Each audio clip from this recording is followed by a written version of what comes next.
வணக்கம். இது வழிபோக்கனின் செய்திகள். வெண்புள்ளி, இந்த கையிலெல்லாம் இந்த வெண்புள்ளியாக இருக்கக்கூடியதுக்கு, மற்றபடி தோல் வியாதி எந்த வியாதியாக இருந்தாலும் ஒரு சின்ன வீட்டில் செய்யக்கூடிய ஒரு மருந்து சொல்கிறேன், அதை கேட்டுக்கோங்க. இதில் என் நண்பர்களும் எனக்கு அனுபவம் வாய்ந்தவர்களும் எனக்கு சொல்லி கொடுத்தது.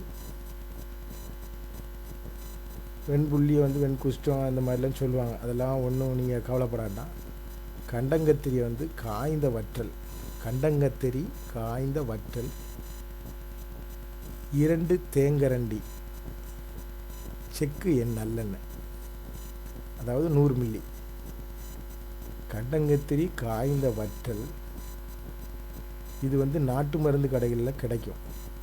கண்டங்கத்திரி காய்ந்த வற்றல்னு கேட்டீங்கன்னா 2 தேங்கரண்டி செக்க எண்ணெய், அதாவது ஒரு 100 மில்லி இருக்கிற மாதிரி பார்த்துக்கோங்க. நல்லெண்ணெயை நன்கு காய்ச்சி கொதித்து கொண்டிருக்கும் சமயத்தில் இந்த கண்டங்கத்திரி வற்றலை போட்டு நல்ல செவக்கும் வர நல்லா கிளறி விட்டு தைல பதம் வந்த உடனே இறக்கி வடிகட்டி ஆற வச்சு ஒரு கண்ணாடி பாட்டிலில் வச்சுருங்க.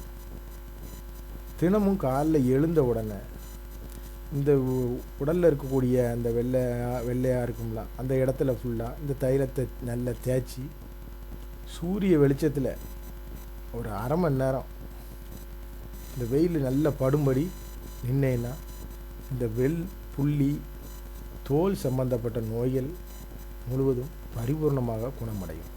நன்றி.